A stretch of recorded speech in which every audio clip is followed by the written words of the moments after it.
Hello everyone, my name is Yara and today I'm going to be doing a kind of channel update as well as tell you some books that I plan to read by the end of the year.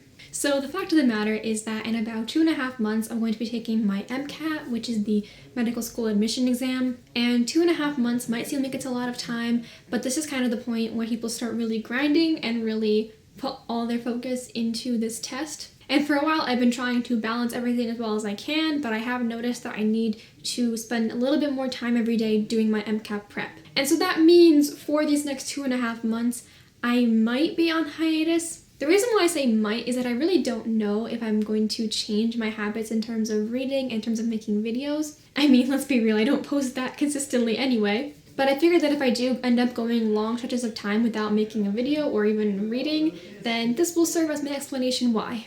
And more than just the fact that I have to commit more time to studying, it's just the fact that when I get anxious about something going on in my life, I can't read. I know a lot of people read for escapism and to kind of just take a break from the stresses of the world. But if I'm really stressed about something, then reading just makes me more stressed because I'm just thinking about all the time that I could be doing something productive. Also, when I'm really piled on with a lot of things that have to do with my brain, like school, and preparing for the MCAT, then sometimes I just don't feel like using my brain even more to read. It might be lazy, but that's just how it is sometimes. I don't know, I might just be weird. Let me know if you do that too. However, all that being said, I'm not even sure if I will go on a hiatus, because sometimes when I have like a specific goal in mind, it's easier for me to organize my days to get a lot of stuff done. And that might mean me being able to read and make videos if I just prioritize it into that schedule. That is what I'm trying to do. I really want to keep reading and keep posting videos, but I do have to put this exam in my school first. So I'm kind of just gonna go off what I feel and what my mental health is at that time. So after I just went on all about why I don't really feel like reading when I'm stressed,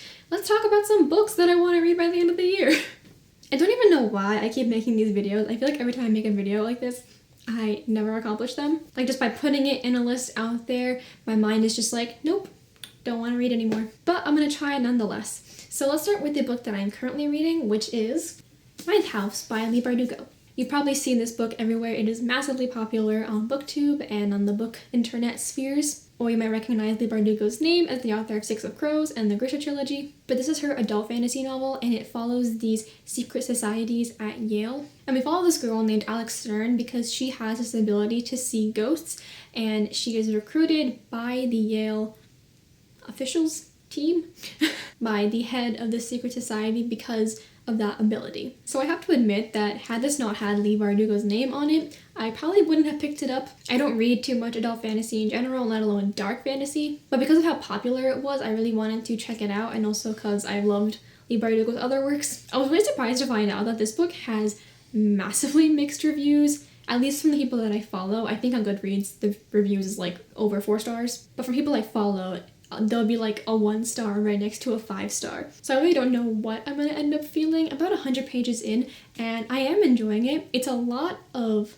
kind of info, lots of history and explanations about these houses and these secret societies and their magic systems. It has a dual timeline as well, which I'm really enjoying. So I hope I end up being in the party that likes this book. Definitely be wary of the trigger warnings. If you've heard about this book, then you probably heard that there is a lot of trigger warnings with it, and I'll try to list the ones that I can find in the description. The next book that I really want to finish this year is A Torch Against the Night by Saba Tahir. I actually want to finish the whole series because the last book is coming out in December. This is kind of like 3 books in this one section of my TBR. This is a fantasy series inspired by the Roman Empire. We follow 2 characters, Laia and Elias. Laia joins the resistance after her brother is taken for committing treason, and Elias is a soldier in the Martial Empire's military academy, but he does not want to contribute to this Martial Empire. He wants to run away. The 2 of them end up crossing paths when Laia becomes a spy in the military academy, and stuff goes down.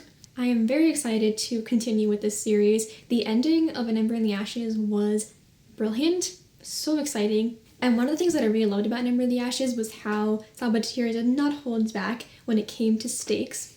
I think stories can sometimes suffer if you don't give enough reason and backing to the stakes that are being raised. But based off of what happened in the first one, I know that this one is probably going to hurt me, shock me, put me through a lot of stress, but it's going to be fine and we're going to enjoy it. The next book I want to read is Elatsue by Darcy Little Badger, and I actually don't know too much about the story of this one. I know this follows a Native American girl from the Lipan Apache tribe, and she has an ability to raise ghosts, and I believe there's also a murder mystery involved. I've heard a lot of fantastic things about this, and I also think this would be a really good story for this time of year. Kind of all of these books I'm prioritizing just because of the vibes that they give off for this time of year. I've heard it's a very atmospheric story and also one that's really centered on family, so I think I'm going to enjoy it. And the last book that I'm going to talk about is Lovely War by Julie Berry. This is a World War I retelling that is in the perspective of Greek gods. I don't really know much more about the story besides that, but to be honest, that's all I need to hear. Almost every single person that I've seen read this book absolutely loves it, and it also makes them hugely emotional and makes them sob. And I feel like fall and winter are really good times for that sort of thing. So those are the books that I want to read by the end of the year. I mean, in reality, I want to read more.